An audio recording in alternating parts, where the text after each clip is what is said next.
Jadi bagaimana mungkin dia bisa menelepon orang yang dicintainya selama 11 jam terakhir? Dan disinilah keanehannya. Saat jasad Charles telah diangkut, tim penyelamat tidak bisa menemukan asal suara panggilan telepon tersebut.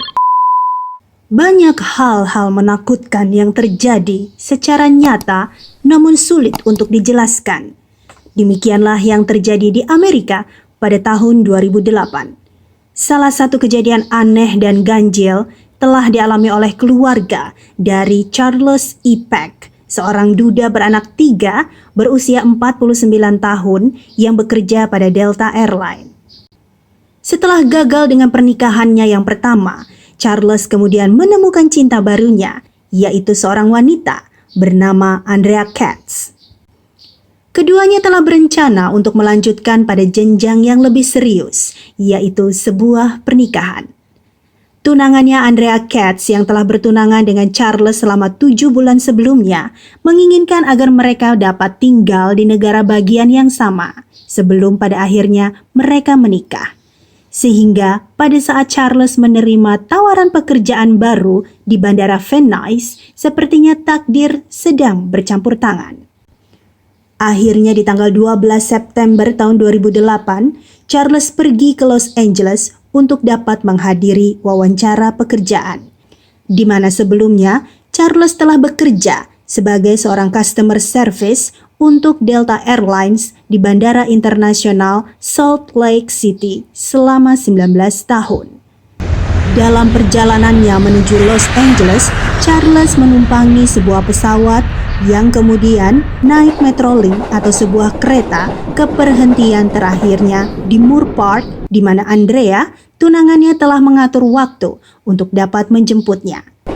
Ada sekitar 225 orang di kereta yang sama yang berangkat Jumat malam itu dan dijadwalkan akan tiba di tujuan akhir pada pukul 16.45.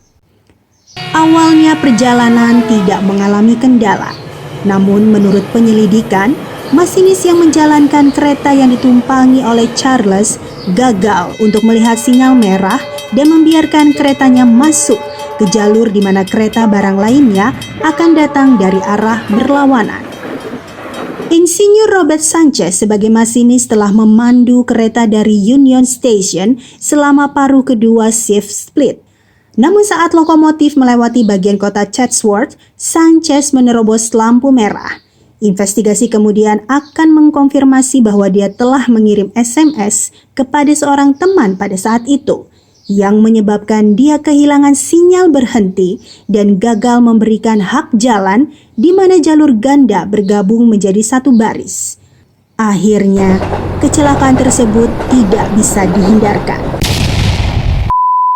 Metrolink bertabrakan dengan kereta barang yang melaju ke arah yang berlawanan dengan kecepatan gabungan sebesar 83 mil per jam. Kendaraan pemadam kebakaran dan penyelamat dengan cepat dipanggil ke tempat kejadian dan responden pertama bekerja dengan panik untuk membebaskan korban yang terjebak di dalam gerbong yang telah hancur. Andrea Katz, tunangan dari Charles yang saat itu sedang dalam perjalanan untuk menjemputnya di stasiun, mendengar akan berita kecelakaan itu di radio. Andrea langsung merasa khawatir sebab ia tahu kalau Charles ada di dalam kereta yang dimaksud. Masih dalam keadaan khawatir, Andrea kemudian menghentikan mobilnya untuk mengecek ponselnya. Dan kemudian dia menyadari bahwa ada sejumlah panggilan tidak terjawab dari nomor Charles. Andrea kemudian berusaha mencoba menghubungi balik, namun tidak ada suara. Lantas, ia mencoba menghubungi beberapa anggota Charles lainnya, dan setelahnya mereka pergi ke Chatsworth dalam upaya untuk menemukan Charles. Pada jam-jam berikutnya, ada sekitar 35 panggilan masuk dari ponsel Charles kepada teman dan juga kerabatnya. Meskipun mereka hanya mendengar suara statis daripada suaranya, mereka tetap mengira bahwa mungkin Charles masih hidup serta terluka parah untuk dapat berbicara. Namun, satu hal yang membuat bulu kuduk merinding. Selama 12 jam setelah kecelakaan terjadi, kakak, adik, ibu tiri serta anak Charles dari pernikahan sebelumnya menerima 35 panggilan telepon dari ponsel Charles. Dan ketika mereka mencoba menghubunginya kembali, mereka langsung dialihkan kepada voicemail. Namun dengan adanya panggilan tersebut, memberikan harapan kepada keluarga Charles bahwa Charles masih hidup dan hanya terjebak di dalam puing-puing kereta. Akan tetapi di sisi lain, telepon balik yang dilakukan oleh keluarga Charles justru membantu tim penyelamat untuk menemukan jasadnya. Pekerjaan tim penyelamat berlangsung sepanjang malam untuk memulihkan korban yang tersisa dari gerbong, dengan petugas pemadam kebakaran berikut polisi menggunakan sinyal dari telepon Charles untuk mencoba menemukannya.